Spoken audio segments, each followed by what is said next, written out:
Boa tarde a todos, sejam muito bem-vindos nesse webinar, Como Prevenir as Doenças do Coração. É um prazer tê-los aqui. E a todos que nos assistem pelo Facebook e os que estão presentes aqui na nossa reunião da plataforma Zoom. As doenças do coração, o infarto, AVC, hipertensão, colesterol alto são a principal causa de mortes no Brasil e no mundo. Estima-se que 17,9 milhões de pessoas morram por doenças cardiovasculares a cada ano, representando 31% de todas as mortes em nível global. A fim de entender esse risco para a população e identificar estratégias de prevenção e tratamento de qualidade, o Fórum DCNTs convidou grandes especialistas no tema para essa live especial. Além das doenças cardiovasculares, a abordagem sobre seus fatores de risco modificáveis, tabaco, alimentação não saudável, sedentarismo e uso nocivo do álcool será debatida. Os palestrantes interagirão com quem estiver assistindo, então aproveitem para fazer seus comentários aqui pelo chat e pelo Facebook. Agradeço muito a presença dos nossos debatedores, a professora doutora Débora Malta, professora associada e pesquisadora da Escola de Enfermagem da UFMG, trabalhou como diretora do Departamento de Vigilância de Doenças e Agravos Não Transmissíveis e Promoção da Saúde do Ministério da Saúde por 12 anos e coordenou inquéritos nacionais como a Pesquisa Nacional de Saúde, o Vigitel, o PENSE e o Plano de Ações Estratégicas para o Enfrentamento das DCNTs no Brasil, 2011 e 2022, e hoje coordena o grupo de pesquisa do GBD Brasil. Muito bem-vinda, prazer tê-la aqui conosco, doutora Débora. Obrigada, Patrícia. A professora doutora Luciana Monteiro Vasconcelos Sardinha foi consultora nacional para doenças crônicas não transmissíveis da Organização Pan-Americana de Saúde e Organização Mundial da Saúde, e atualmente é coordenadora geral das doenças e agravos não transmissíveis da Secretaria de Vigilância em Saúde do Ministério da Saúde. Ela atua também como professora titular do curso de Medicina UniCeub na área de Saúde Pública do Idoso. Muito feliz por tê-la aqui, doutora Luciana Sardinha. Obrigada pelo convite, uma boa tarde a todos. Boa tarde. O professor Dr. Luiz Aparecido Bortolotto, professor livre docente, colaborador médico junto ao Departamento de Cardiopneumologia da FMUSP, coordenador técnico do Programa de Residência Multiprofissional em Prevenção e Terapêutica Cardiovascular pela FMUSP, diretor da Unidade Clínica de Hipertensão do INCOR, também do HCFMUSP, faz parte do programa de tutoria promovida pela Faculdade de Medicina da Universidade de São Paulo e diretor da Sociedade Brasileira de Hipertensão. Seja muito bem-vindo, doutor. Obrigado, é um prazer estar com vocês. E Mônica Andrés, psicóloga, mestre em Psicologia Clínica da Universidade de São Paulo, especialista em Psicologia Hospitalar. Ela é cofundadora e atual diretora executiva da ACT Promoção da Saúde, que é uma organização não governamental sem fins lucrativos, criada para apoiar a implementação da Convenção Quadro para o combate, para o controle do tabaco da Organização Mundial da Saúde. A ACT, hoje, ela atua com o controle do tabaco, promoção da alimentação adequada e prevenção das doenças crônicas não transmissíveis e implementação dos Objetivos de Desenvolvimento Sustentável. Membro da diretoria Framework Convention Alliance de 2014 a 2016 e membro do grupo de trabalho da Sociedade Civil para a Agenda 2030 no Brasil. Prazer tê-la aqui, Mônica. Também faz parte do nosso conselho consultivo, né? Isso mesmo, obrigada, é um prazer estar aqui, Patrícia. Eu agradeço aos nossos parceiros institucionais e corporativos, ao Lucas Xavier, que está coordenando, ajudando a gente a coordenar esse webinar e dando um apoio técnico para a gente, ao Conselho Consultivo, pelo apoio e pela credibilidade do Mark, da Yara e do Ricardo. Então, só para aquecer o nosso debate, nós vamos iniciar com a professora doutora Débora Malta, com a pergunta: o que esperar quanto à prevalência e o impacto das doenças cardiovasculares com a pandemia e o aumento da obesidade? Ela vai nos apresentar alguns dados muito importantes aqui para esse debate. Por favor, doutora Débora. Boa tarde a todos, muito obrigada pelo convite, é uma oportunidade estar com vocês. E, enfim, para responder, né, os desafios das doenças cardiovasculares, né, no contexto da pandemia, enfim, eu acho que esse é o maior acontecimento do século XXI, com profundas mudanças na economia, né, aumento das desigualdades, e mesmo esse paradoxo também, né, ao mesmo tempo que a gente tem a valorização da ciência, as fake news proliferam, né? Nesse contexto, nós fazemos sempre a pergunta, né? As metas de doenças crônicas, elas serão alcançadas, né? Diante de tudo que está acontecendo, né? Diante do aumento da mortalidade, as mudanças de fatores de risco, enfim, e as coisas já não estavam assim tão bem, né? Nós tínhamos um declínio constante das doenças crônicas, incluindo as doenças cardiovasculares, mas em 15 e 16 nós já tivemos uma flutuação, um aumento, e a gente tem, inclusive esse artigo foi publicado muito recentemente na Population Health Metrics, com dados do Estudo Carga Global de Doenças, e a gente tem explicado isso em função, né, após 2015, das políticas de austeridade, do aumento, então, da pobreza, da vulnerabilidade. E o que acontece, então, em 2020, né? Nós nos consorciamos, Fiocruz, Unicamp, o FMG, para pesquisar, né, como a pandemia afetou a vida dos brasileiros. Então, fizemos uma pesquisa online, tivemos a resposta de 45 mil brasileiros nesse formulário online, usamos pesos pós-estratificação da PNAD para que ele representasse a população brasileira, e nessa amostra de 45 mil, 34% tinha algum tipo de doença crônica, e aumentando aí com a idade. E o que nós verificamos que os estilos de vida eles foram muito modificados, né? Aqui em relação à atividade física, quem praticava atividade física 30 minutos diários, né, por 5 vezes ou mais na semana, eram 30% antes da pandemia. E durante a pandemia isso despencou para 12%. A mesma coisa, o aumento do tempo sedentário, tempo em frente à TV, em frente ao tablet, em frente ao computador, pulou de 3 horas e meia para 5 horas e 20. A gente sabe todos os malefícios do lazer sedentário frente às doenças cardiovasculares. Também teve um aumento dos alimentos ultraprocessados, de pizzas, de salgadinhos, né, de chocolates, né? E verificamos também que a prevalência de fumantes, embora esteja estável, em torno de 12% nessa amostra, 34%, entretanto, dos fumantes aumentaram a quantidade de cigarros. E aumento de 10 cigarros, né, aumentar em 10 cigarros, aconteceu em 22%. Teve também um aumento do consumo de álcool, 18%, e verificamos também que os brasileiros eles tiveram mais dificuldade para acessar os serviços de saúde, especialmente os que relatavam doenças crônicas. Dificuldade para marcar consultas, 23%, para conseguir atendimento de saúde, 11%, para conseguir medicamento, 11%, ou seja, piora dos estilos de vida e também piora no acesso aos serviços, né, e de saúde, né?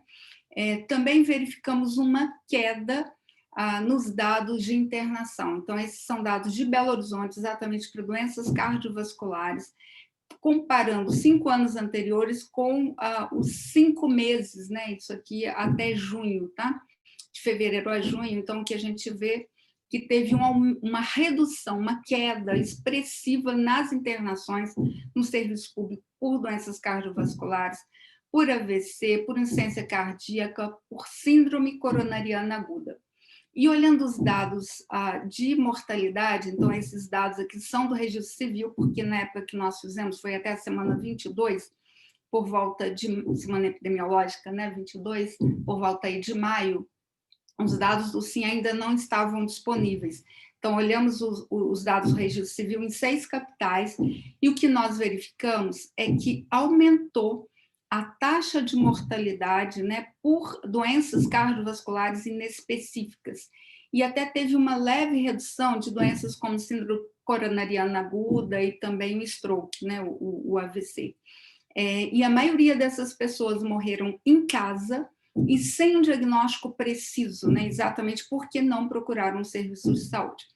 Bem, então, as minhas considerações iniciais para esse debate é que nós temos realmente sérios problemas para alcançar as metas, né? E 2021 pode ser um ano bastante problemático. Pioramos os estilos de vida, os doentes, os pacientes, os portadores de doenças crônicas, de doenças cardiovasculares, eles tiveram mais dificuldade para acessar o serviço, internaram menos, né? Procuraram menos serviço, tiveram mais mortalidade, né? As taxas de mortalidade aumentaram não só para a Covid, mas também para doenças crônicas e doenças cardiovasculares. Então, a gente está chamando muita atenção que o ano que vem não pode ter só o foco na vacinação, mas promoção da saúde, continuidade dos cuidados, tem que ser uma prioridade. E, além do mais, no SUS, né? Vejam que o SUS aumentou a confiança, né? A confiança das instituições, a que mais aumentou foi do Sistema Único de Saúde, isso foi muito importante, mas para isso a gente precisa de financiamento.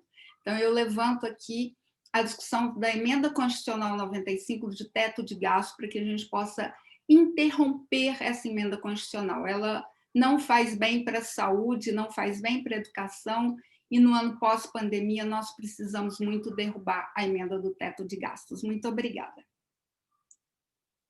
Muito obrigada, professora Débora Malta. Temos muito a discutir aqui. Esses dados realmente são impactantes e sempre trazendo as notícias mais recentes para a gente poder trabalhar em cima de evidências, né? Isso que é o mais importante. A gente tem dados robustos para poder trabalhar com esse grande problema. Agora nós vamos à nossa segunda consideração, o professor Dr. Luiz Bortolotto. Por que as doenças cardiovasculares ainda causam tantas mortes prematuras? Há como reverter esse quadro? Obrigado e, de novo, agradecendo a oportunidade de estar aqui debatendo com pessoas tão envolvidas na melhor abordagem, melhor tratamento, todos visando o benefício da nossa população no controle das doenças crônicas não transmissíveis, todos os profissionais com grande experiência que podem trazer, esclarecer bastante as dúvidas aí da nossa população. Bom, em relação ao que você coloca, realmente as doenças cardiovasculares são as principais causas de morte no mundo e no Brasil.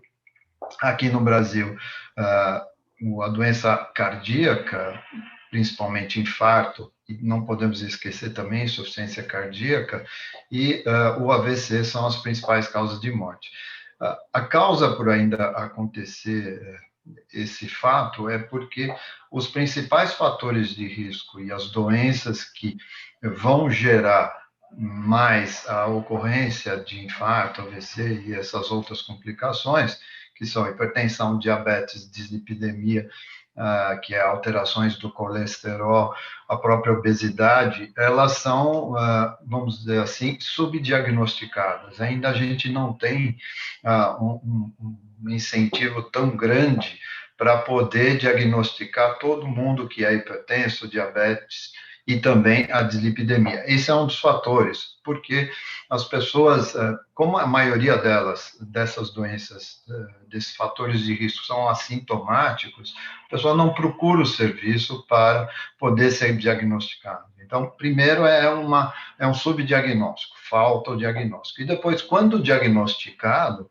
ainda não se atinge as metas ideais de controle, tanto da pressão, da hipertensão, do diabetes, mesmo de elevações do colesterol, que são vistas em pesquisa para atingir a prevenção maior de um AVC, de um derrame, ou mesmo de progressão para insuficiência cardíaca. Então, são os motivos principais, o subdiagnóstico, é a falta de diagnóstico precoce, e depois, quando diagnosticado, a falta de obter as metas, e aí tem causas tanto para a falta do diagnóstico precoce, quanto para a falta do tratamento adequado. Isso inclui, e E reconhecendo as causas, a gente pode ter o tratamento das causas, vamos chamar assim, o tratamento das causas e a possível reversão. Então, para o diagnóstico precoce, então, programas de incentivo para a população procurar os serviços de saúde, e aí, como a Débora mencionou, o SUS tem essa capacidade de identificar diabetes, hipertensão e alterações de colesterol de forma precoce, principalmente em quem tem antecedente familiar, quem já teve alterações no passado, mas sobretudo antecedente familiar, pessoas que estão mais fora do peso, que estão obesas, para poder fazer o diagnóstico precoce. Então, essa é uma ferramenta importante. Depois,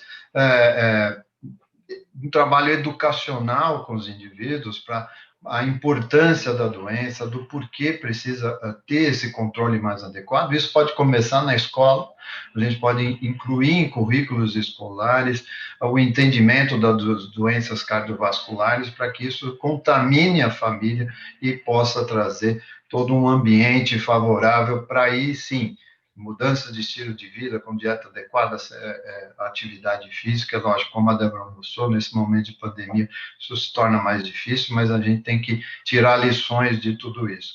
Do outro lado, o trabalho com profissionais de saúde, que estão na linha de frente para o tratamento dessas doenças crônicas não transmissíveis, manter uma atualização frequente, esse é um trabalho que nós, da academia e mesmo das sociedades médicas, sempre nos propomos a fazer, para que as pessoas, esses profissionais envolvidos, atinjam o melhor possível das metas de controle dessas doenças. Então, isso faz parte de estratégias que são muito benéficas. E do lado dos gestores do governo, realmente de programas que são eficazes, de campanhas, e também, sobretudo, na questão de alimentação saudável, usar o exemplo do tabagismo, a Mônica vai falar para a gente, né, de que o tabagismo é o melhor exemplo de algo que foi feito de forma eficaz. O Brasil é um exemplo do controle do tabagismo no mundo inteiro,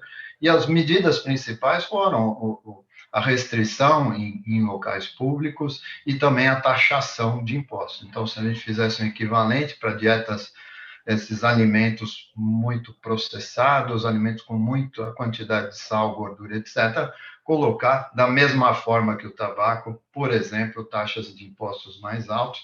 Eu só estou exemplificando estratégias, leis que diminuam o sal, por exemplo, de pão, como foi feito em Portugal. Enfim, são estratégias que envolvem desde a educação da população até estratégias da gestão da saúde governamentais. Então, eu acho que dá para a gente reverter fazendo um trabalho colaborativo entre todos os setores que cuidam das doenças crônicas não transmissíveis. Ok, muito obrigada, professor Bortolotto, por suas considerações. Realmente a gente precisa, essa mudança de ambiente, né? Muitas vezes ao falar não adianta, a gente precisa realmente educar as pessoas e também ajudá-las com um ambiente saudável, para elas manterem esse estilo de vida e prevenir as doenças cardiovasculares. Muito obrigada. Agora a doutora Luciana Sardinha, com suas considerações iniciais, há planos nacionais para a prevenção e cuidados com doenças cardiovasculares, incluindo pressão arterial e colesterol altos? Patrícia, obrigado. Eu também vou pedir a permissão de apresentar alguns slides, porque eu acho que fica mais fácil da gente visualizar. Eu vou mostrar um pouco do que a gente tem hoje e para onde a gente está indo, né? Qual é a expectativa. Ok. Apareceu para vocês?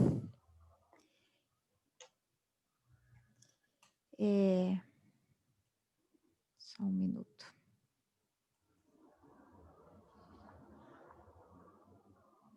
Então, aqui rapidamente vou falar o que já foi falado pelo Dr. Luiz e pela doutora Débora. A gente tem esses fatores de risco, né, que eles são particularmente relacionados, diretamente relacionados às doenças cardiovasculares, como as dietas inadequadas, sedentarismo, uso de tabaco e de álcool, né, da forma nociva. E aí você tem um aumento da pressão arterial, da glicemia, o colesterol, o triglicerídeo, sobrepeso e obesidade. Com isso, onde que a gente está, né? Um pouco, a Débora acabou dando essa informação, mas aqui só para a gente visualizar. Como é que está concentrada essas doenças crônicas hoje, né? Essa questão toda. Então, a gente tem uma maior concentração para os homens, né? 56%. É a primeira causa de óbito, como foi falado, e também para essa prematura de 30 a 69 anos. Foi gasto, isso em 2018, que são os dados já fechados, foram gastos somente no SUS 1,8 milhões só em internação, e foi também gasto 8,8 bilhões, 1,8 milhões de internações relacionadas às doenças crônicas e 8,8 bilhões com gastos de internação.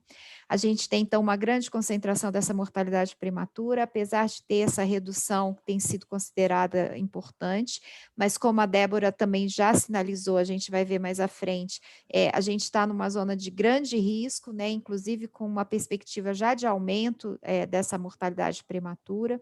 E aí, grande parte disso aqui, a gente está com essa informação por taxa, e aí a gente vê essa primeira, né, doença cardiovascular em vermelho, ela é concentrada nas doenças cardiovasculares, né, dessas doenças, principais doenças crônicas não transmissíveis, quando a gente está falando de morte. Muito concentrado, né, distribuído no país todo, mas muito concentrado na região sudeste e sul.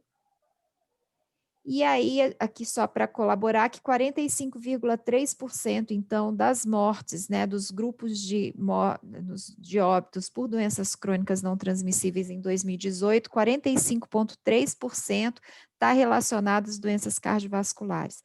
Também já foi falado anteriormente, é a primeira causa de morte, esse grupo, e aí a gente observa que a partir de 50 anos até 80 anos e mais é a primeira causa de morte, isso aqui é acompanhado, né, em 2018. Nós temos, então, essa redução que foi falada, mas já com uma perspectiva de aumento. E aí nós temos o plano vigente, que vai até 2022, onde nós temos 6 metas que vêm sendo monitoradas. Dessas 6 metas, somente 3 a gente vai conseguir atingir. E 3 não, que eu vou poder apresentar agora, e que todas elas estão dizendo sobre os fatores de risco e proteção para as doenças cardiovasculares, né? E aí isso já está impactando diretamente, então, nessa diminuição dessas mortes. A Débora trouxe, então, esses resultados nesse ano muito específico de 2020, então a gente imagina que esse impacto ainda vai ser maior, e aí eu vou apresentar, então, esse plano vigente. A gente tinha essa redução da mortalidade por doença crônica não transmissível em 2% ao ano, é uma meta que não vai ser atingida. Aqui a gente observa que saiu de 2010 com 315,5 da taxa, e a meta seria em 282, nós não vamos conseguir, então é uma meta que não será atingida. A prevalência, reduzir a prevalência de tabagismo, nós conseguimos atingir até antes mesmo do prazo, em 2019 a gente já tinha atingido a meta, e como também o doutor Luiz falou, é uma política muito bem sucedida no país, muito onde toda a sociedade civil, toda a sociedade das universidades, né, da academia, todos os governos, todos se empenharam muito, então a gente tem esse resultado positivo. A obesidade, que tinha como meta apenas deter a obesidade, a gente está tendo um aumento exponencial. Então, a gente tinha como meta chegar em 2022 com 15,1%, né, de prevalência, a gente já está em 2019 com 20,3%, então é uma meta que também não será atingida. O aumento do consumo de frutas e hortaliças, também a gente conseguiu atingir já em 2019, a gente já tinha alcançado, mas nós temos aqui um alerta, e aí está em amarelinho, né? Essa manutenção desse aumento, ele é muito incerto, e com esses dados de 2020 relacionados, né, à pandemia, num ano muito atípico, a gente imagina que o impacto também vai ser bem grande aqui, e fica esse alerta, né, do amarelinho aí dessa meta. A questão da atividade física no tempo livre, a gente tem conseguido aumentar progressivamente, mas ainda estamos falando de 1/3 só da população adulta que tem essa prática, só 33,6%, 39%, desculpa, em 2019, a meta era 33,6%, mas a gente ainda tem um trabalho árduo pela frente, né, para poder alcançar uma maior parcela da população. E a questão da bebida alcoólica, que seria uma redução de 10%, a gente também tem visto um aumento exponencial, é uma meta que não será atingida. E aí, nesse momento, a gente, então, está elaborando um plano, né, de ações estratégicas, onde nós vamos incluir também os agravos, que seriam os acidentes e violências, porque os fatores de risco, né, eles estão muito diretamente relacionados também a esses 2 outros pontos. Nós fizemos uma consulta pública, tivemos uma ampla adesão da sociedade, a gente teve mais de 130 propostas, né, de colaboração, que finalizou agora dia 30 de novembro, a gente está no momento agora consolidando todas essas informações, onde a gente está prevendo 8 metas, né? A gente ampliou um pouco, e aí mais de 8 metas, mas 8 relacionadas a esse tema que a gente está trabalhando aqui agora, das doenças do coração também. Então, a gente tem aqui qual vai ser a meta e o monitoramento, né, da onde a gente está saindo, a gente está colocando como a base em 2015, como é que a gente está em 2018 e qual é a meta, então, que a gente quer alcançar em 2030. Pensando que o plano ele foi estendido, vai ser estendido até 2030, para também estar alinhado aos ODS, né, a todas as metas que a gente precisa cumprir também dos Objetivos de Desenvolvimento Sustentável, então está muito baseado nisso. Queremos diminuir em 1/3 a mortalidade prematura, colocamos a questão da obesidade mais uma vez, né, deter esse crescimento da obesidade, a gente vê que já tem um crescimento, inclusive, infantil, de adolescentes e nos adultos, mas a gente precisa, pelo menos, deter este crescimento exponencial da obesidade. A questão da atividade física, aumentar pelo menos em 20% a prevalência da atividade física no lazer, então a gente vai chegar em 2030, o nosso anseio é que chegue a pelo menos quase 50% da população praticando atividade física no momento de lazer. Foi colocado ainda a questão dos alimentos, né, de verduras e frutas, porque ele é um proxy de alimentação saudável, então a gente quer aumentar também em 20% esse consumo. E foram colocados alguns temas diferentes, novos, como os alimentos ultraprocessados. A gente sabe do aumento exponencial também do consumo dos alimentos ultraprocessados, e a gente está colocando como meta diminuir em 20% até 2030. Foi colocado também a questão das bebidas adoçadas, reduzir em 30% essas bebidas adoçadas artificialmente. A redução também do consumo abusivo do álcool em 10% e também a redução da prevalência do tabagismo em ainda 30%.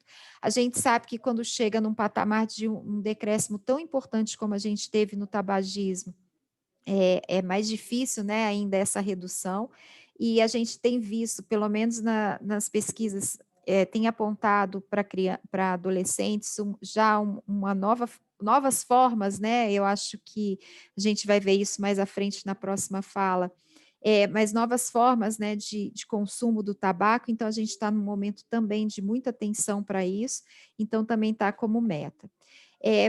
Acho que para finalizar, então, essa apresentação, essa breve apresentação aqui, só para fomentar, né, a nossa discussão, é muito do que o doutor Luiz falou, a gente precisa de ter diagnóstico precoce, educação em saúde, mudanças, né, no estilo de vida, a gente só vai conseguir isso quando a gente conseguir juntar toda a sociedade civil, a sociedade acadêmica, toda a questão de gestão federal, municipal, estadual, que aí a gente vai conseguir ter protocolos organizados, que tragam bons resultados, pensar sim na taxação com impostos, né, para a questão dos alimentos, do álcool, com marcos legais bem definidos, né, com fiscalização. A gente tem aí a questão também da rotulagem de alimentos, enfim, a gente tem um monte de insumo para que a gente venha a fazer dar certo essas propostas desse plano que vai ficar vigente a partir de 2021. Muito obrigada. Muito obrigada, doutora Luciana Sardinha. Até a professora Débora Malta comentou excelentes colocações, realmente. Acho que todos nós aqui estamos de acordo com suas colocações. A gente precisa trabalhar em conjunto, de forma intersetorial. E lembrando que o Fórum também contribuiu para o plano de 2021 e 2030, assim como as sociedades médicas, a SOCESP, as universidades, a UFMG, a SBH, todos contribuíram para esse programa e estamos ansiosos para ver o resultado. Tá? Muito obrigada. Agora, Mônica, com suas considerações iniciais, quais políticas públicas e comportamentos podem frear o desenvolvimento exacerbado das doenças cardiovasculares? Por favor. Obrigada, Patrícia. Bom, cumprimento a todos e todas que estão acompanhando a gente.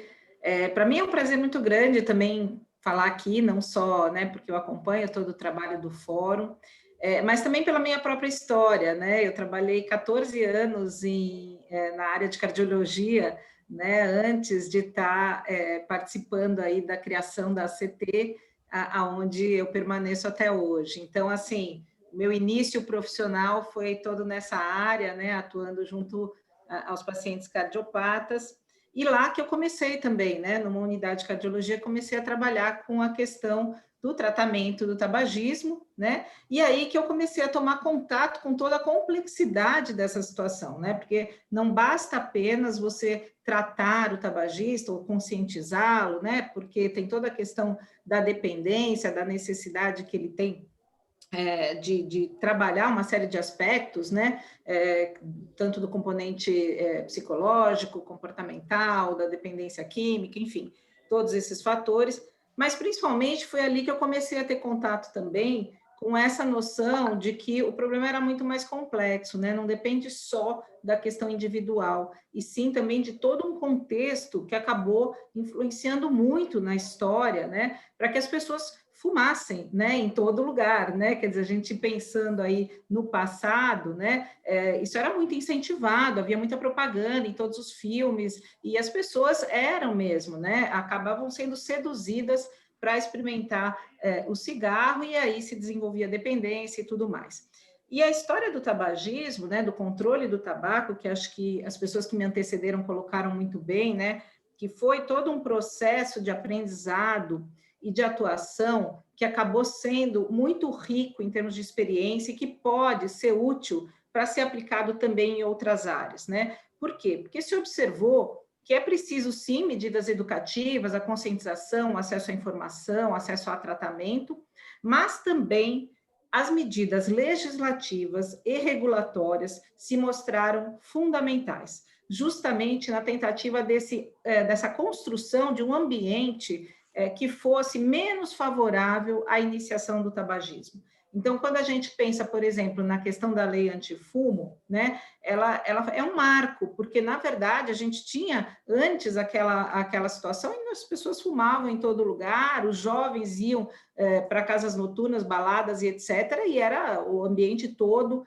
as pessoas fumando o tempo todo, era muito mais fácil deles se sentirem tentados a experimentar um cigarro nesse ambiente, assim como a publicidade, que era presente em todo lugar, altamente sedutora também, né? Quando a gente começa a ter medidas de restrição de publicidade, de medidas que passam a impor restrição também aonde se pode fumar, por exemplo, nessa questão, né, de se proibir o fumo em ambientes fechados de uso coletivo, você desestimula, né, essa questão da iniciação. O objetivo principal, por exemplo, da lei antifumo não era esse, o objetivo principal era proteger as pessoas da exposição ao fumo passivo, especialmente os trabalhadores que, por exemplo, trabalhavam em restaurantes e bares e ficavam todo o tempo do seu trabalho submetidos a um ambiente extremamente, né, esfumaçado, com uma série de substâncias tóxicas ali presentes.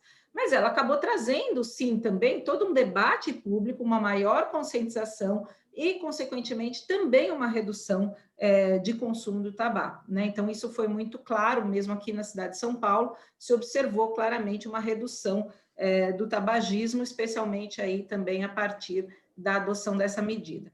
E a gente tem essa avaliação mundial, né, de que medidas, então, legislativas, regulatórias precisam ser adotadas, né? E no caso do controle do tabaco, a gente teve a Convenção Quadro de Controle do Tabaco, que apresentou aí quais eram as principais medidas que os países poderiam adotar para justamente conter essa epidemia. E a gente, então, destaca, né, que, por exemplo, essa questão do ambiente, ela é importante na questão do tabaco, como teve em relação à lei antifumo, mas a gente pode destacar isso para outras situações também, como, por exemplo, o ambiente escolar, né, se ele tiver menos oferta de produtos ultraprocessados e tal, ele também vai propiciar uma melhora de consumo e um menor estímulo para a criança ou para o jovem consumirem, por exemplo, produtos ultraprocessados. A questão da propaganda, né, ela vale para o tabaco e ela vale também para os produtos não saudáveis, como alimentos ultraprocessados, bebidas alcoólicas, por exemplo, a cerveja e tudo mais, né? Então, a gente defende que também hajam medidas restritivas nesse sentido. E mesmo em relação ao tabaco, é preciso considerar que às vezes a gente acha que não tem mais propaganda, né? Porque a gente tem a lei que proíbe a veiculação de propaganda na TV, em outdoors, etc.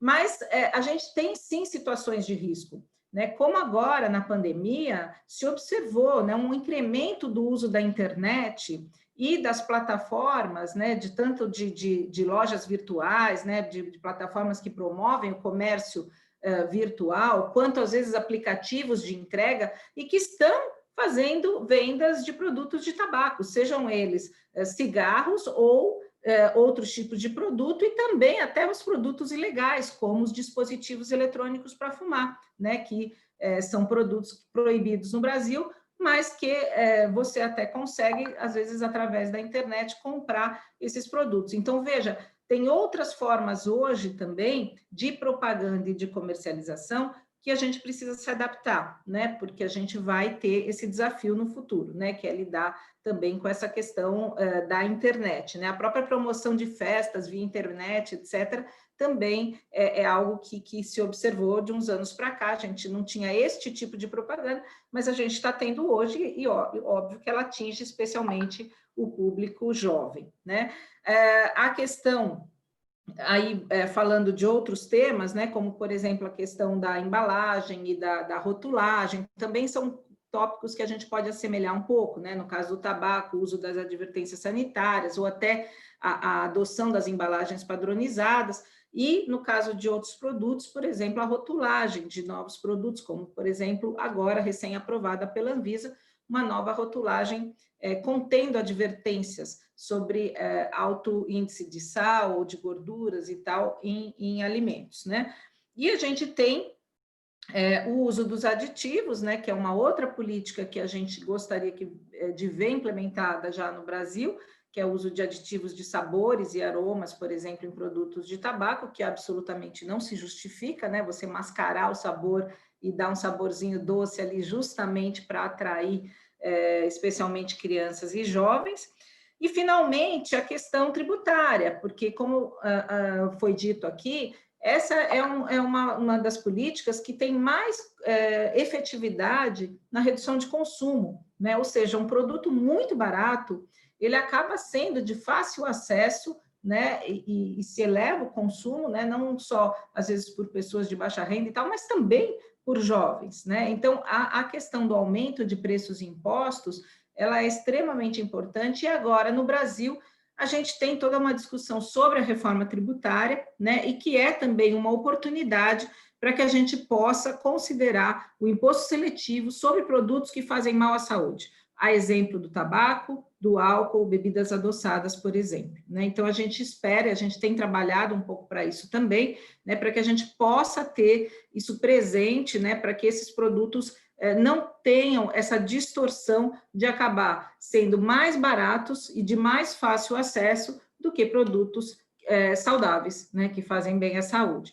Então, eu acho que são várias políticas que a gente tem aí nas mãos, mas que é preciso a gente continuar trabalhando frente a esse cenário que acho que a Débora mostrou muito bem, né? Um cenário de pandemia, onde a gente viu aí uma mudança também no estilo de vida, então essa queda do tabagismo está sob risco, né? Uma vez que a gente ouviu agora um aumento de consumo e toda uma mudança na alteração do estilo de vida, que nos faz pensar ainda mais fortemente na necessidade de se investir nessas políticas daqui para diante, né? Continuar avançando nesse aspecto. E também concordo plenamente que tem que cair o teto de gastos, né? A gente precisa de todos os investimentos e acho que talvez seja uma grande oportunidade para se debater esse tema no Brasil. Obrigada. Muito obrigada, Mônica. Quem sabe essa taxação vá para o SUS, né? Você utilize esse orçamento e melhore um pouquinho o investimento no nosso SUS, que precisa de tanto, além da mudança dessa emenda constitucional, acho super importante, que o SUS precisa mesmo, principalmente a atenção primária, que é tão capilarizada, né? E é tão mais fácil o manejo para a gente poder trabalhar no enfrentamento às doenças crônicas e tentar atingir essas metas, né? É um longo caminho aí pela frente. Então, vamos começar o nosso debate. Já temos algumas perguntas aqui. Por favor, fiquem à vontade em complementar, tá bom? Vamos ver aqui. Aqui para a doutora Luciana. O novo plano de enfrentamento da Dante conta com alguma meta à manutenção e sustentabilidade dos inquéritos populacionais, como o Vigitel, Pesquisa Nacional de Saúde e o PENSE?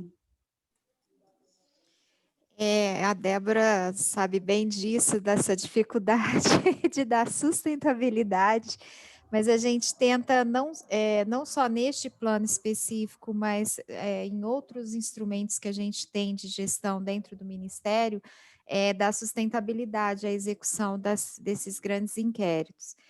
Dentro do plano não tem uma meta específica, mas dentro de cada meta dessas que eu coloquei, por exemplo, a gente tem uma série de ações e chega a atividades. Então, dentre elas, para cada um deles, tem sempre a questão de ter dados atualizados, e isso inclui tanto inquéritos como sistemas nacionais. Então, a gente indiretamente leva isso, né? A acreditar que vai ter essa sustentabilidade para além de outros instrumentos. Então, esse é o desejo, isso é o que a gente quer, sempre tem um recurso separado dentro aqui do nosso orçamento. Grande parte do recurso é destinado a esses inquéritos, então, é esse o desejo, é isso que a gente faz, tentando garantir de alguma forma. Luciana, posso fazer um comentário? Claro. Só uma sugestão, a gente debateu algumas vezes dentro da nossa sociedade, em algumas ocasiões, que uma ideia interessante para se pensar de inquérito, lógico que não nesse momento de pandemia, a gente chegou a pensar, porque é um momento em que há uma obrigatoriedade das pessoas estarem presentes num determinado local, porque é obrigatório, como a eleição. E esse seria um momento muito interessante da gente fazer um tipo de inquérito que teria uma abordagem, uma amplitude extensa. Se a gente tivesse uma estrutura para ter alguém aferindo pressão ali nas escolas onde há votação, ou fazendo questionário, como é feito Vigitel e outros questionários que são muito, muito bons nesse sentido, mas por exemplo, o Vigitel tem todo o viés de que a pessoa tem que saber que é doente ou não, mas seria uma oportunidade, eu estou falando, para se pensar, né? Porque a eleição você faz em várias escolas, é um momento que é obrigado, a pessoa tem que ir lá. Ela não precisa ser obrigada a medir pressão ou fazer o questionário, mas eventualmente ela está lá, a oportunidade. Uma ideia aí de que eventualmente juntar alguns recursos para isso. Não, excelente. E a gente usa muito desse mecanismo em outros momentos, como, por exemplo, para fazer, já foram feitos vários inquéritos de aleitamento materno no momento em que as mães levam, né, as crianças para vacinar. Então, é a oportunidade, né, que isso traz, anotadíssimo. Professora Débora, por favor.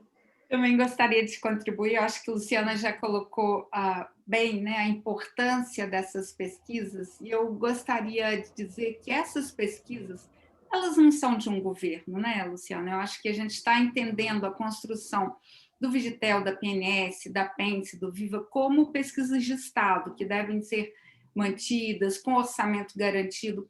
E acho que, assim, uma grande oportunidade foi exatamente a entrada dessas pesquisas no calendário do IBGE. Na medida que entra na PNAD contínua e o IBGE realiza, entra no calendário IBGE. Semana passada, nós tivemos aqui na UFMG a presença do professor Eduardo Riz, que é o diretor de pesquisa do IBGE, mas o tema da palestra dele foi exatamente isso: sustentabilidade das pesquisas de saúde no contexto do IBGE.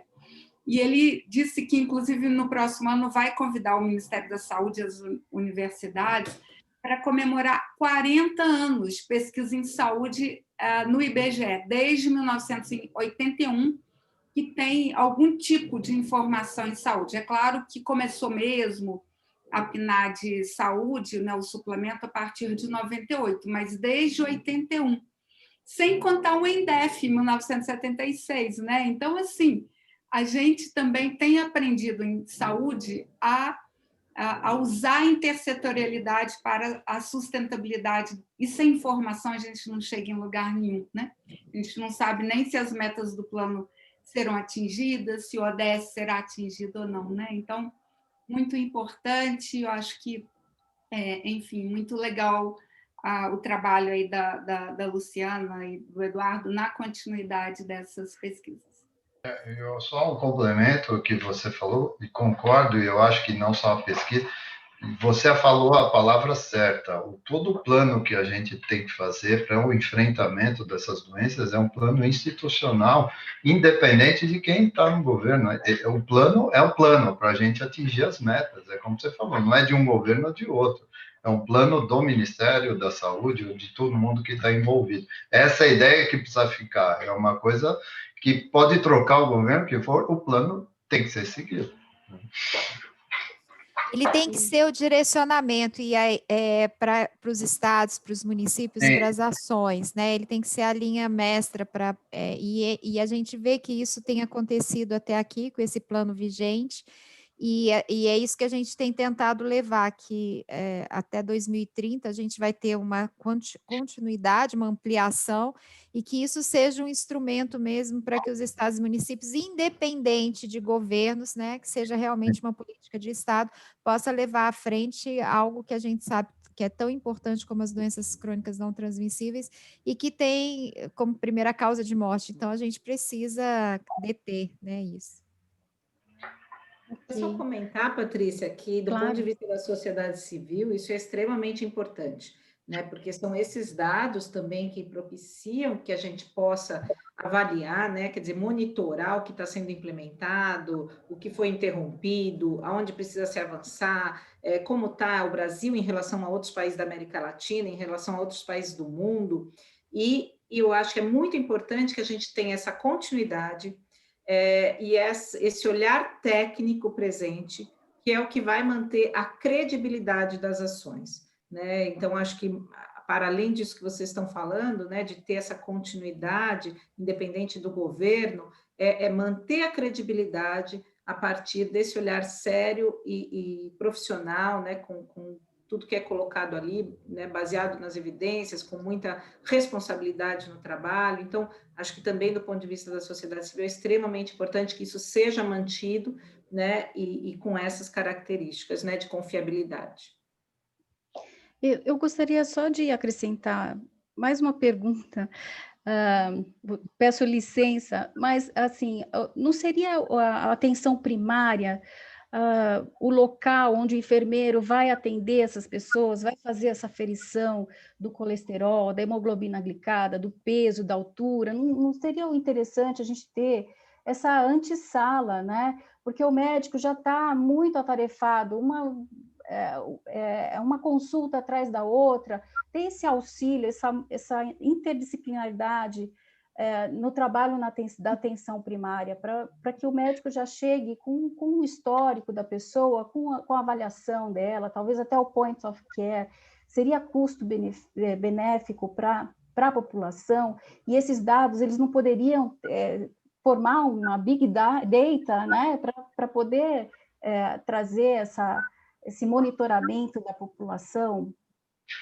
Ou eu estou pensando muito grande? Eu posso começar, depois eu passo para a gente tem um exemplo dessa multidisciplinaridade que atinge e que é o foco para o tratamento das doenças cardiovasculares, é a nossa diretriz brasileira de hipertensão, que nós lançamos agora, há menos de um mês, em que tem um capítulo dedicado à equipe multiprofissional na abordagem dessas doenças. E lá tem o papel de todos os profissionais envolvidos, inclusive a gente põe a comunidade, porque tem lá, entre as ações que são feitas, tem até participação de amigo, familiar, dentro desse processo. E a atenção primária, a gente fala, é a porta de entrada das doenças crônicas não transmissíveis. Como coordenador do programa de residência multiprofissional, esse mês passado, as residentes foram para uma unidade básica de saúde e elas trouxeram bastante informação para a gente trabalhar em cima, muito interessante do que precisa. E aí eu vejo um poder do agente de saúde que às vezes não é tão dado esse poder aí, né? Até para investigação, etc.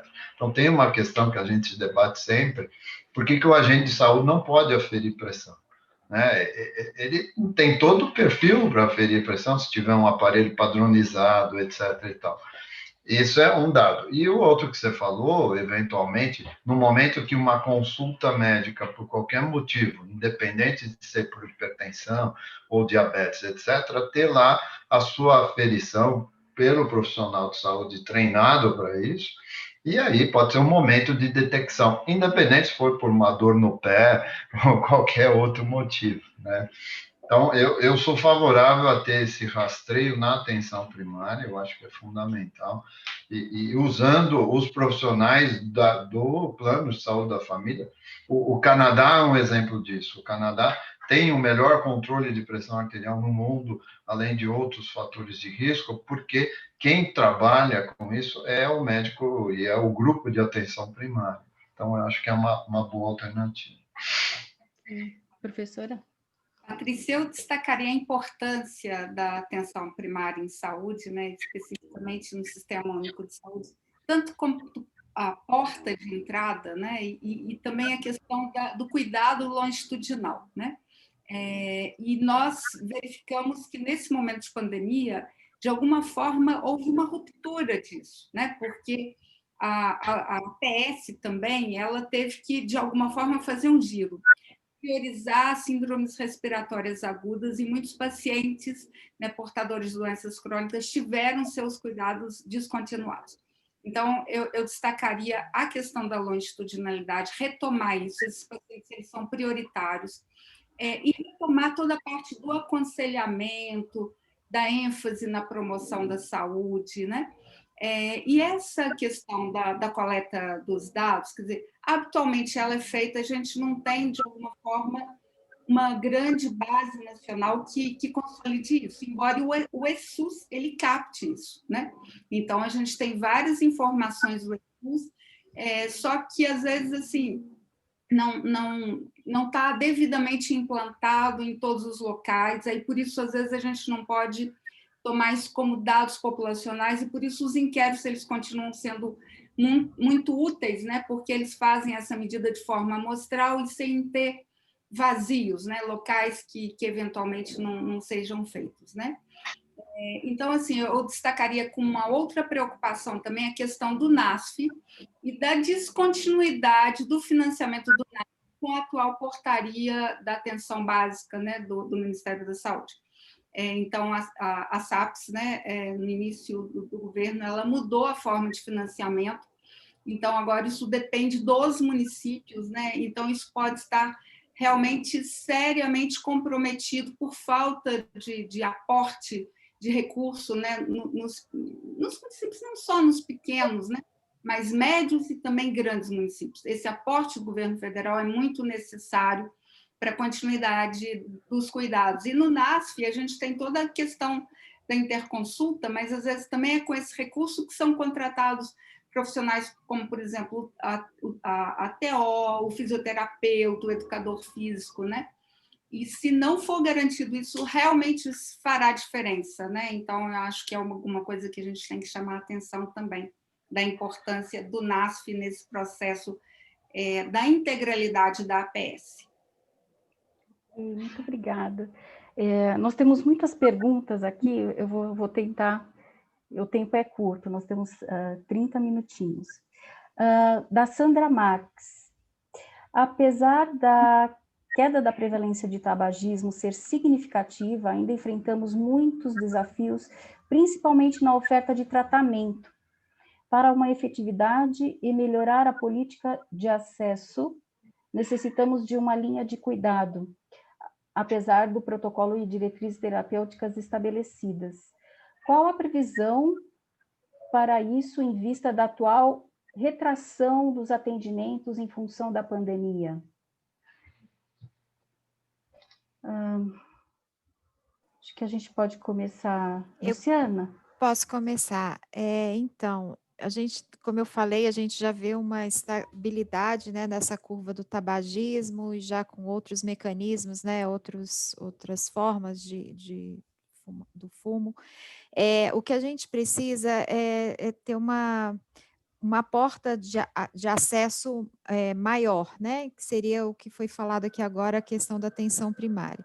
O que está sendo desenhado, a gente tem acompanhado aqui diretamente com a Secretaria de Atenção Primária à Saúde, algumas linhas de cuidados. Eles estão com, se não me engano, são 30 e tantas reformulações de linhas de cuidado, tendo bastante clareza dessa magnitude desses problemas. Então, já saíram algumas, a gente já contribuiu com algumas. Então, essa porta de entrada com acesso, com medicamento, com atenção, com psicólogo, com essa rede, né, que a gente estava falando anteriormente, multiprofissional, para que possa vir a dar conta. Alinhado com as diretrizes, com os protocolos, né, das sociedades. Então, isso tem sido muito visto. Claramente tem o de atividade física, tem para tabagismo, tem para álcool, tem todos esses. Deve ser lançado muito rapidamente pelo cronograma deles. Então, isso é uma coisa que eu acho que é bastante importante. E eu acho que esse olhar atento da atenção primária, ele é muito importante quando você não pergunta só, você veio aqui porque está com, sei lá, uma dor de cabeça, porque pode ser um aumento da pressão arterial, mas fazer uma abordagem ampla, né? Porque essa questão dos profissionais que ficam voltados só para aquela queixa. Então, a gente fala muito isso aqui, quer dizer, você não pergunta se fuma, se está com o uso abusivo do álcool, se está fazendo atividade física. Então, cada vez que a gente está contribuindo com essas linhas de cuidado, por exemplo, que está sendo feita, ou os guias que estão sendo previstos lá na atenção primária, a gente tem insistido com isso, que essa ampliação do olhar daquele profissional que está atendendo, quer dizer, não é só a dor de cabeça, mas o que mais, né, que eu posso estar orientando, e aí entra a questão da educação em saúde, que é um dos pontos que a gente começou falando, que é super importante para essa mudança de quadro, são os protocolos, é importantíssimo, as linhas de cuidados são importantíssimas, mas a educação em saúde também, né, então eu acho que a gente pode contribuir assim.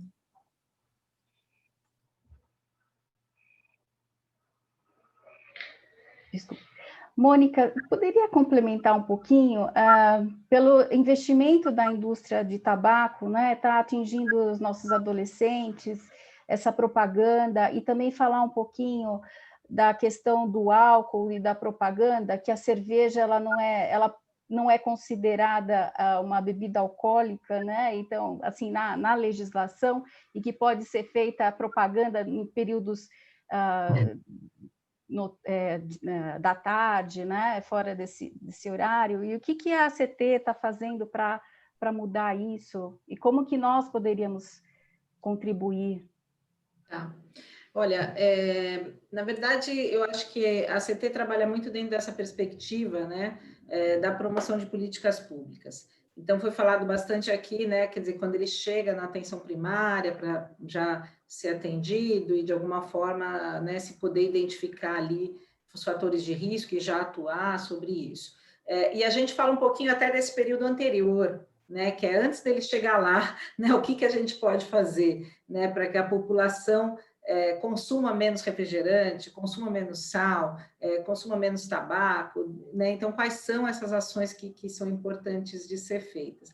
E eu vejo com muito bons olhos, assim, algumas iniciativas como isso agora de renovar o plano, né, com a perspectiva de novas metas até 2030, porque eu acho que isso estimula não só esse trabalho, né, já ao chegar na atenção primária ou no atendimento médico ou de profissional de saúde, mas anterior também, né? Porque na medida em que a gente se coloca metas mais ambiciosas, a gente vê que a gente precisa ir além nas ações, né? E se provou muito impactante essas medidas preventivas, né? Que elas são, inclusive, anteriores à identificação aí de doenças associadas a esses fatores de risco.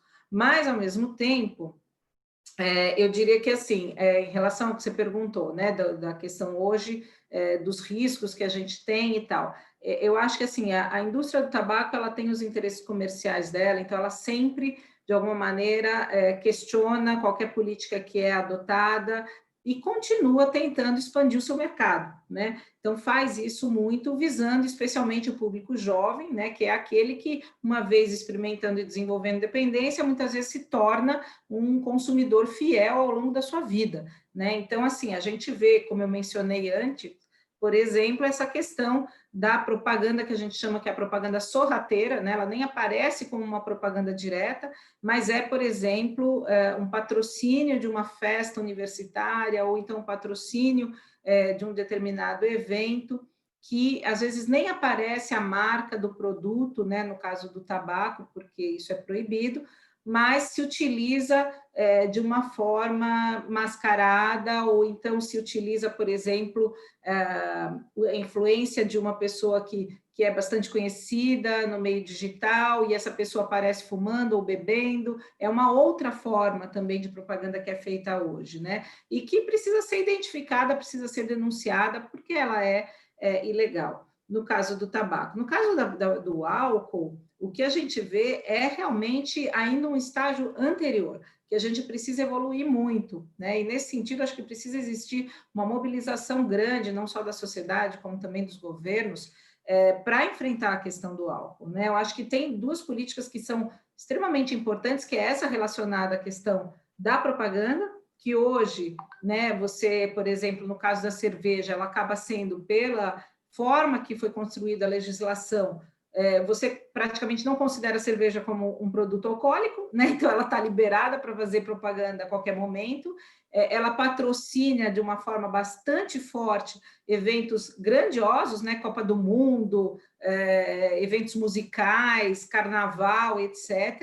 Então ela acaba tendo uma penetração muito grande junto ao público jovem, então a gente precisa mudar isso, né? Quer dizer, não dá para considerar que cerveja não é álcool, né? Então, tem algumas iniciativas nesse sentido, né, para se tentar mudar isso, mas é difícil, né, porque você enfrenta também um lobby muito grande por parte dessas empresas, e a questão de preços também, eu diria, né? Eu acho que tanto a questão da propaganda quanto a questão de preços são válidas para quaisquer produtos não saudáveis, né? Então, no caso da bebida também, você tem, às vezes, uma bebida alcoólica, né, uma cerveja, ou então um refrigerante custando menos, às vezes muito menos do que um suco de frutas, por exemplo, né? Então, essa questão da acessibilidade é muito importante. Então, aí a gente coloca, né, tanto a questão de ter uma carga tributária elevada para esse tipo de produto, ser considerado como um produto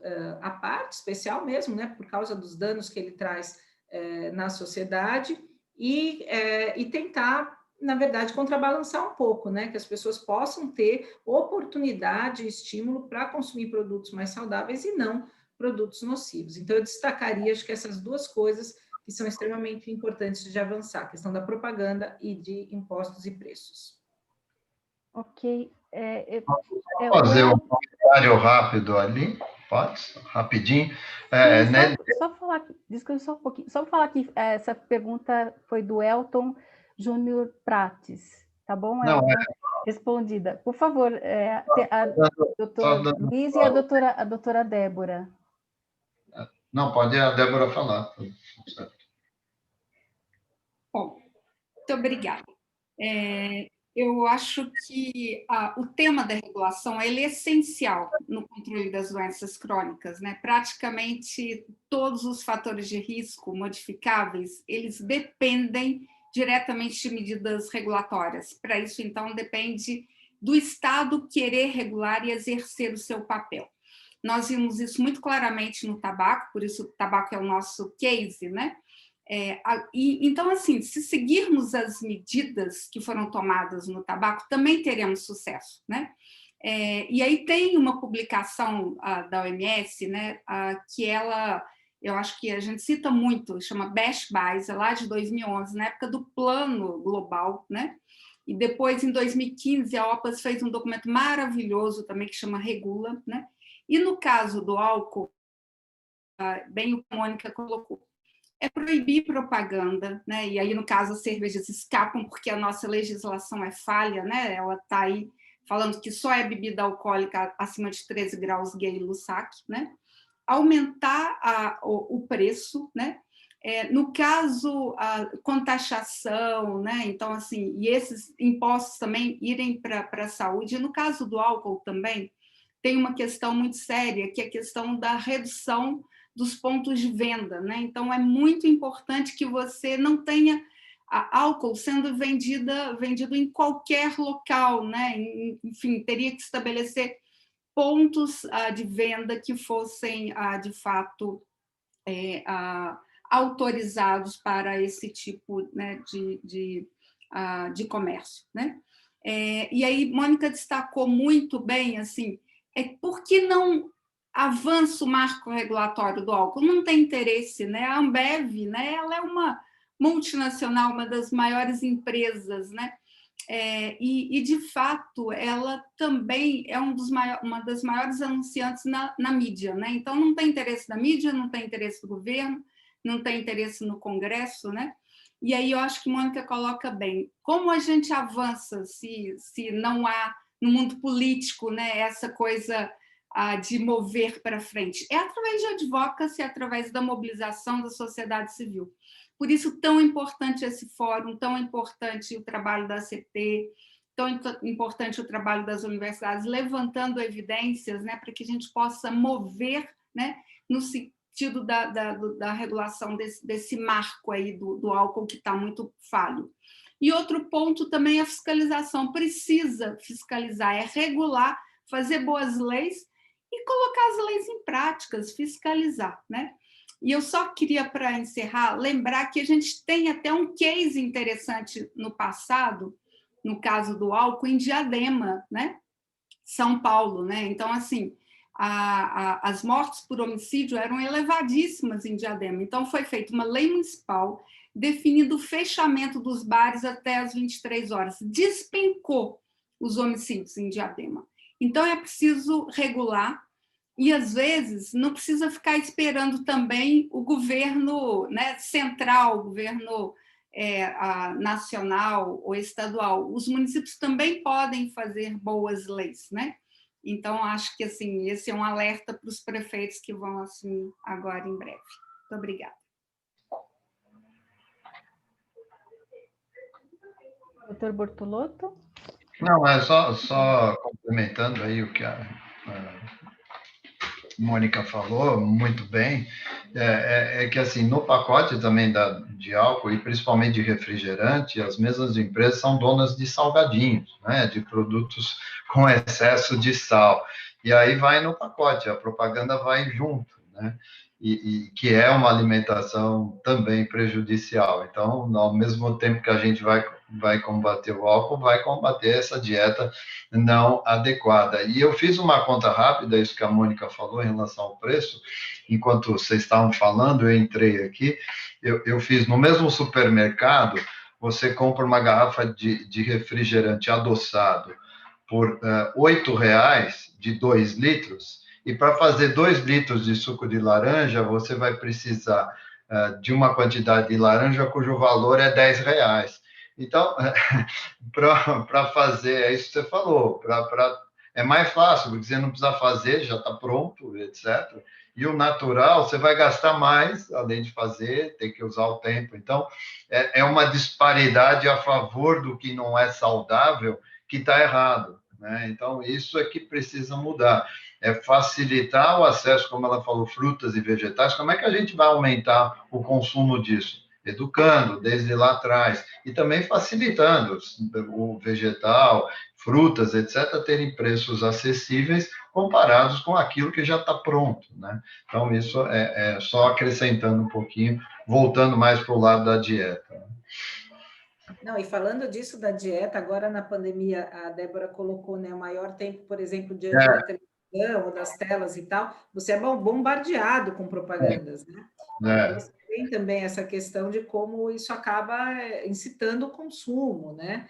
E também acho que foi muito bem lembrado a questão dos municípios, né? Agora que nós tivemos a eleição municipal, a capacidade que os municípios têm de tomar iniciativas que às vezes são relativamente simples, mas que têm um impacto, né? Até a questão, por exemplo, de você, aquela lei que algumas cidades adotaram, de você não ter o saleiro na mesa no restaurante, né? Não é que você não vai oferecer sal, mas ele não está ali que você pode pegar e pôr a quantidade que você quiser, você vai ter que pedir. Isso é uma medida simples, que pode ser uma medida municipal e que traz um efeito. A questão de oferecer água nos estabelecimentos, a pessoa pode preferir, então, vou tomar uma água da casa do que ter que comprar alguma coisa, porque se ela tiver que comprar, ela vai pedir, muitas vezes, o mais barato, né? Um refrigerante, coisa assim. Então, são medidas simples que eu acho que pode, sim, haver uma mobilização por parte dos prefeitos e dos municípios de adotar essas políticas e vão ver resultados.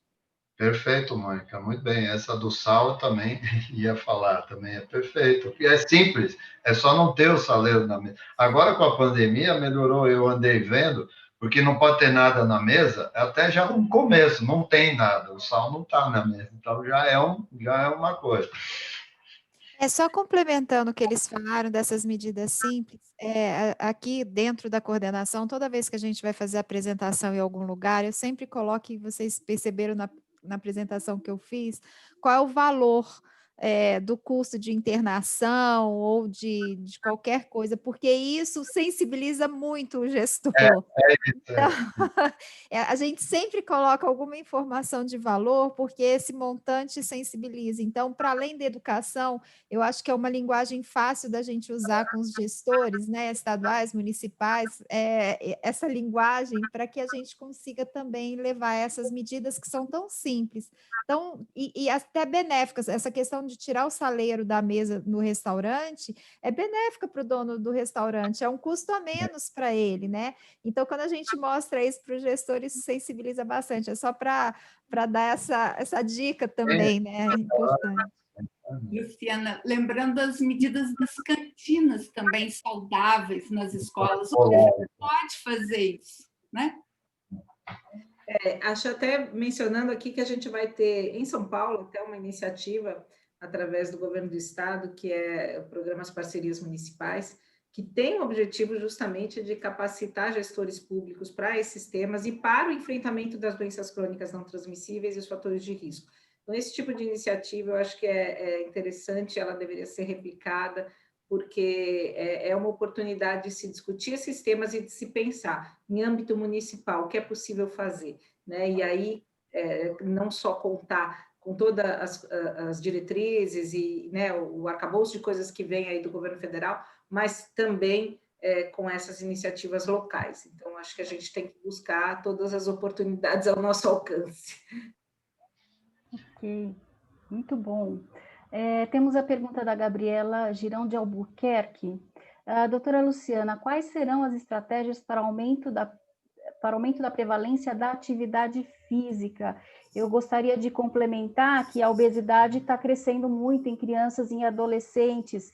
Seria um problema do MEC, né? No currículo nacional, no novo BNCC, para colocar o professor de educação física no ensino infantil, no fundamental, para poder trabalhar a parte prática, né? Para poder fazer com que as crianças se movimentem e parar um pouquinho com essa história de educação física ser teórica. Eu sou formada em educação física, tenho mestrado, então por isso que eu estou puxando para esse lado. Eu passei por todo esse período da década de 90, dessa questão de educação física, ciência, profissão. Então, e eu vi o impacto que foi dentro das escolas você diminuir a hora-aula de educação física e ficar conversando com a criança sobre atividade física, sendo que outras ciências podem muito bem poder abordar essa questão do corpo, da fisiologia, das ciências. A gente pode conversar com o professor de biologia, pode conversar com o professor de ciências, até o professor de física, com os processos mecânicos. Então, educação física é fazer na escola e gostar, né? Não seria o momento da gente reviver a educação física escolar, né? Investir nesse professor e que ele trabalhe dentro do projeto pedagógico da escola. Não seria o momento de ter essa parceria aí?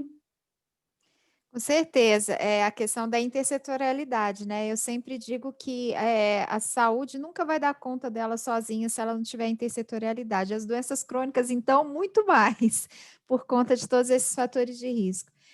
Então, sim, tem que ter essa parceria. A gente tem tentado via programa Saúde na Escola. Ele não está, ao meu ver, muito particular, muito ativo, mas eu acho que são momentos para isso. A Pesquisa Nacional de Saúde do Escolar, a gente vai ter um lançamento dos dados de 2019 no início do próximo ano, em março, mas a gente já está com essa expectativa, infelizmente, porque já vem acompanhando que, para além dos profissionais, a gente precisa de equipar essas escolas, né? A PENSE, ela vem mostrando que as escolas não têm os equipamentos para isso, não tem essa importância. E aí a gente não está falando só de colégio público, a gente está falando de públicos e privados, né? Então, desde a falta dos equipamentos para atividade física até o banheiro para que aquele menino possa trocar de roupa e, enfim, tomar um banho e tudo isso. Então, tudo isso limita muito. Então, eu acho que é o momento, sim, da gente ter esse olhar e trabalhar com a educação e com outros órgãos. O que o Ministério da Saúde está fazendo? Em relação à atividade física, a Secretaria de Atenção Primária à Saúde está preparando um guia de atividade física, assim como a gente tem o guia da alimentação saudável, está sendo preparado um guia de atividade física. Já tem um programa que é relacionado às academias da saúde e está sendo preparado também um novo programa dentro da atenção primária, relacionado à regionalização mesmo, de um profissional que vai estar disponível ali naquela região, vinculado, né, claro, à unidade básica de saúde. Eu de verdade não já teve muitas modificações, eu não estou acompanhando de perto, mas também está previsto para sair esse programa. E esse incentivo que eu falei anteriormente, dessa abordagem dentro das linhas de cuidado, de ser colocado essa amplitude da visão do profissional em perguntar para aquela pessoa que chegou à unidade e incentivar por meio da educação em saúde sobre a prática da atividade física. Então, em linhas gerais, seria isso. E, é claro, a garantia, né, dos inquéritos, das pesquisas, o que a gente faz aqui na vigilância, para que a gente possa acompanhar essas informações. Muito bem, Luciana. Posso falar algumas questões também, Patrícia? Então, eu acho que esse tema, como a Luciana colocou, é de grande relevância, né? Eu acho que não só para a obesidade, mas para o conjunto das doenças crônicas, as doenças cardiovasculares, né? E nós vimos, nos resultados que eu mostrei de adultos, essa redução da prática da atividade física e aumento do tempo sedentário, mas também concluímos uma pesquisa entre adolescentes, 10 mil participantes, 9.470 adolescentes de 12 a 17 anos, e foi o mesmo perfil de adultos, né? Bom, então, o que a gente pode fazer durante a pandemia? E aí, de novo, o papel regulador do Estado, e aí investir em educação em saúde, né? Então, mensagens educativas, e aí estimulando a prática da atividade física no domicílio, em casa, ou então mesmo que você saia de máscara, é muito importante. As pessoas não podem continuar sedentárias, né? E também a gente tem tido publicações da OMS nesse sentido, várias associações de atividade física, e também a pausa, né? Então, quando você fica horas em frente à TV, faz alguma coisa, diversifica, faz um alongamento. Então, durante a pandemia, assim, é muito urgente esse tipo de medida. Mas eu acho que, Patrícia, você colocou muito bem, quer dizer, a gente teve um problema agora também na educação física. Luciana, em breve eles vão divulgar os dados da PENSE, eu espero que não tenha piorado, mas a gente só tem metade dos adolescentes praticando as 2 aulas ou mais de educação física, né, por semana. E com a reforma do ensino médio, a nossa expectativa é que isso tenha piorado, porque a educação física ela não entrou aí no cardápio, né, assim, das prioridades, né? Então, assim, e como você colocou, Patrícia, a atividade física praticada na infância e na adolescência, ela modela práticas, comportamentos para a vida adulta. Se ela já é baixa, você vai para a vida adulta com pouca atividade física, só piora tudo, piora desempenho cardiovascular, obesidade, né? Então, assim, é muito importante que a gente retome isso, além, claro, né, dessa prioridade também desse importante programa que é o Academia da Saúde, né? Então, é muito importante também investir recurso financeiro e, de novo, a discussão do NASF, né? Então, muitas vezes, o recurso para o programa Academia da Saúde, para o profissional que trabalha, vinha do recurso do NASF, né? Então, é o nosso temor também desses cortes de recurso para o próximo ano, né? Obrigada. Só lembrando também que, além disso, né, da prática de atividade física na escola, e isso que foi falado da Academia da Saúde e tal, as ciclovias, por exemplo, né, se investir nisso, que o uso da bicicleta, então ter um ambiente seguro, que acabe te estimulando a essas práticas também, eu acho que é importante. E também a questão que nós falamos antes, né, da restrição da propaganda dos ultraprocessados, a questão de ofertar brindes, né, então fast foods que você compra o sanduíche e ganha um brinquedo, quer dizer, o tipo da coisa que é uma medida regulatória necessária, porque isso acaba aumentando muito o consumo por parte de crianças e jovens, e especialmente de crianças, no caso desse de brindes, e de fato com um impacto muito grande na saúde, né?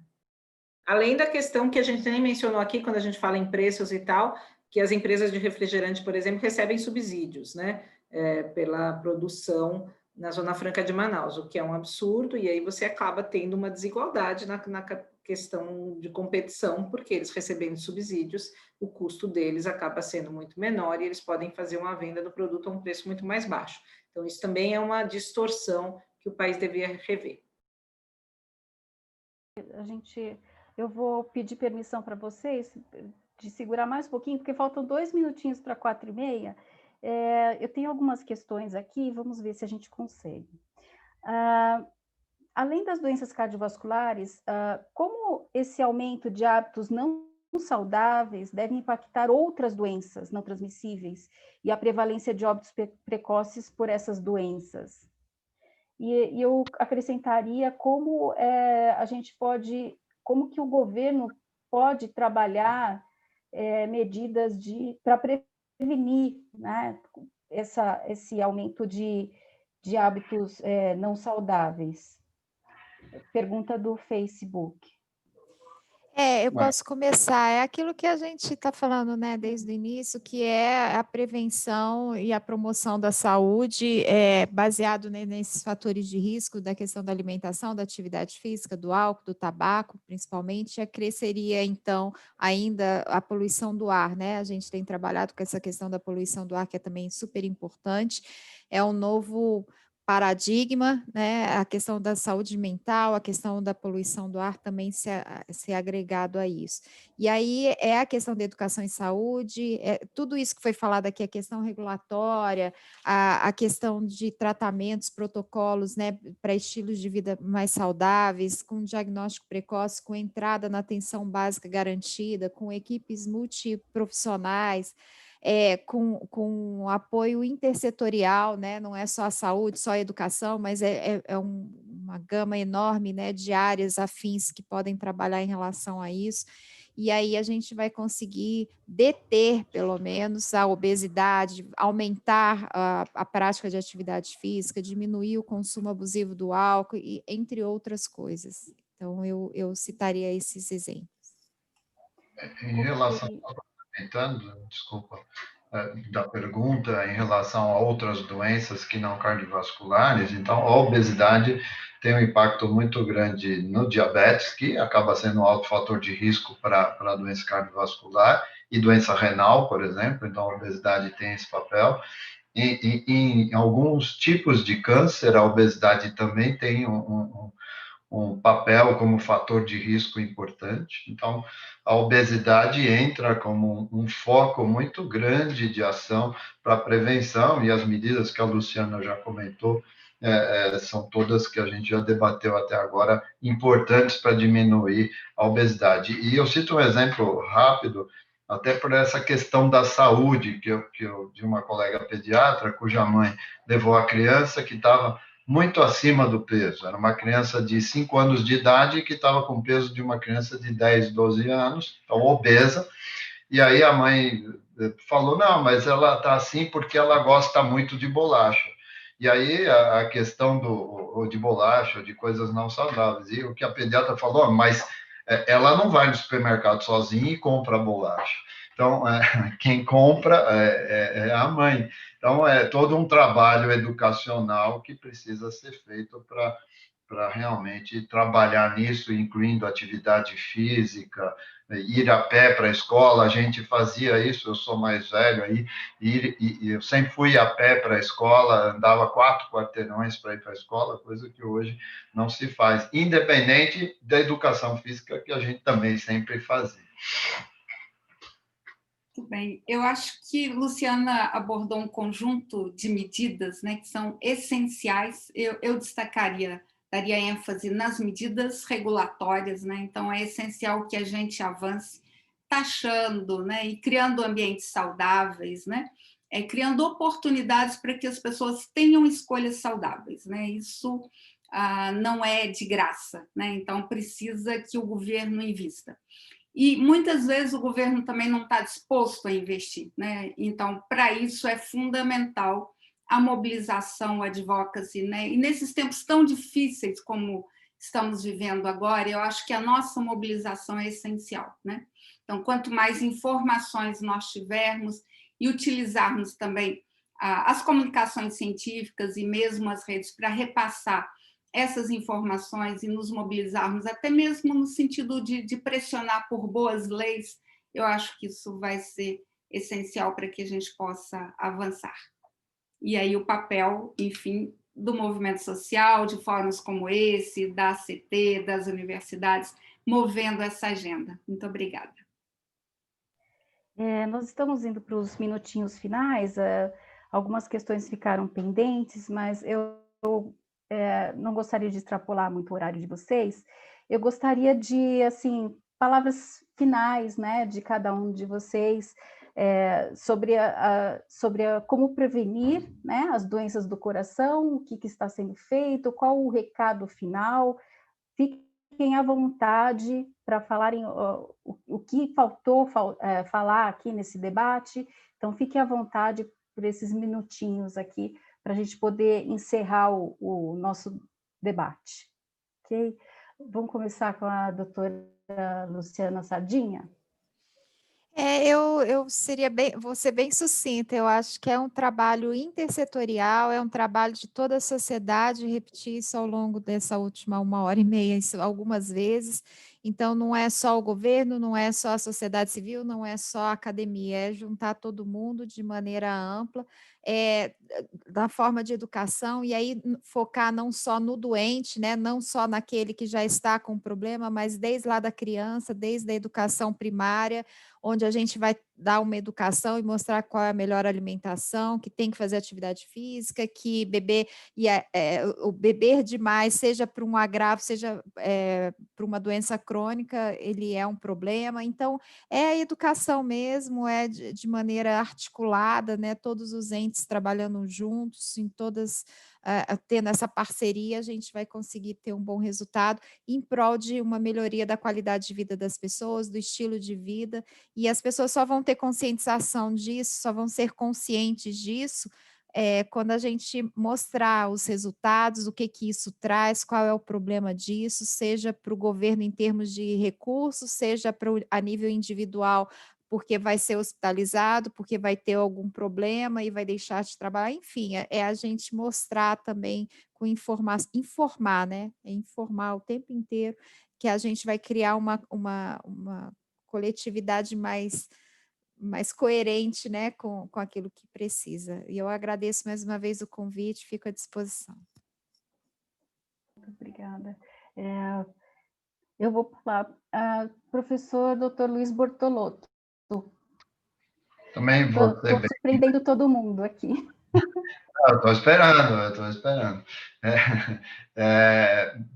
Primeiro, também já, antes de mais nada, agradecer a oportunidade de discutir com todo mundo essa questão muito importante de prevenção de doença cardiovascular. E eu vou ser bem sucinto e resumido. Eu acho que diagnóstico precoce dos principais fatores de risco para essas doenças cardiovasculares, quer seja hipertensão, alteração de colesterol, diabetes, obesidade, e diagnóstico precoce, educação em saúde, tanto para a população e também voltada para os profissionais de saúde, como uma forma de atualizar o melhor tratamento possível para se atingir as metas de controle desses fatores de risco, e regulação pelo governo, taxação, para que isso contribua para uma melhor dieta, a maior atividade física, enfim.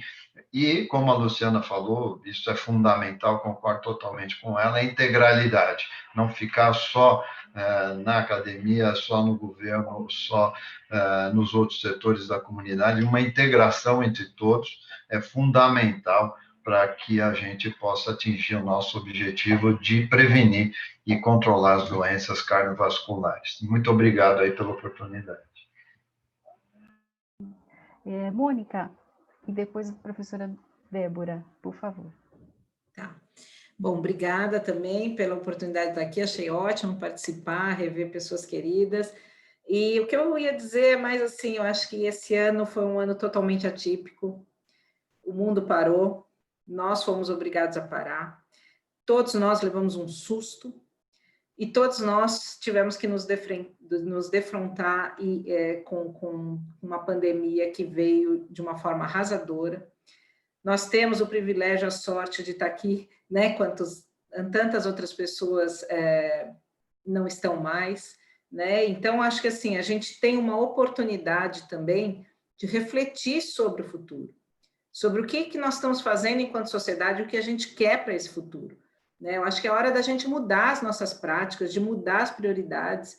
Quer dizer, saúde é prioridade, gente. Acho que assim, construir um mundo melhor, sabe, investir em coisas que possam promover saúde, promover a integração das pessoas, é algo que precisa começar a ter outro valor, né? A prevenção precisa começar a ter outro valor. Nós todos tivemos agora, acho que, um baita susto e, ao mesmo tempo, uma grande oportunidade de refletir sobre o que a gente quer como sociedade para o futuro. Então, eu tentaria mexer um pouco com esse aspecto das pessoas, fazendo refletir sobre isso. Cada um de nós tem o seu papel, cada um de nós pode ajudar, seja dentro da sua própria vida, da sua própria família, da sua comunidade, participando das iniciativas, apoiando campanhas e uma série de outras coisas. Então, é isso que eu tinha para falar, e vamos lá, né? Vamos aproveitar para tentar construir aí um mundo melhor.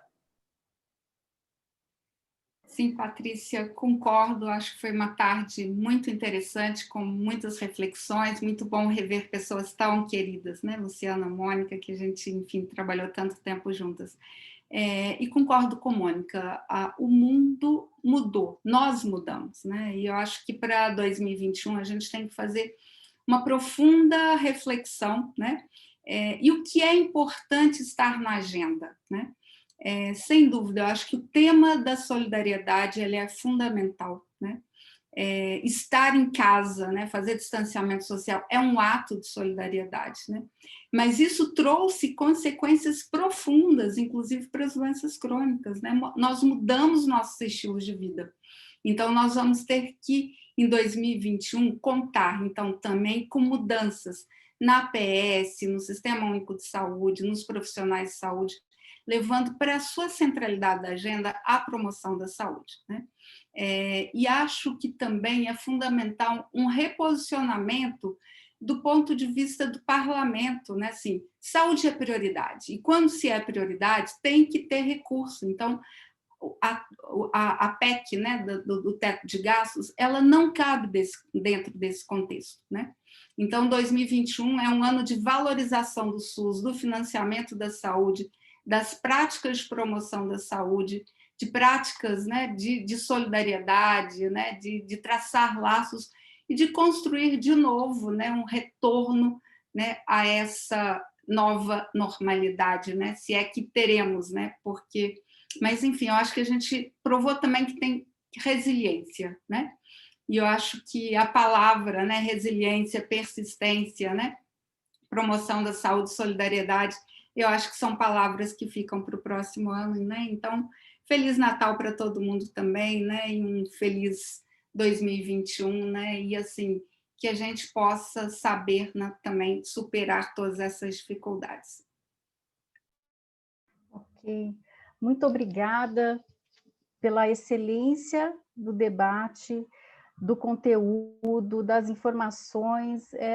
Foi algo assim fenomenal. Muito obrigada. Espero que todos que estão assistindo também concordem comigo.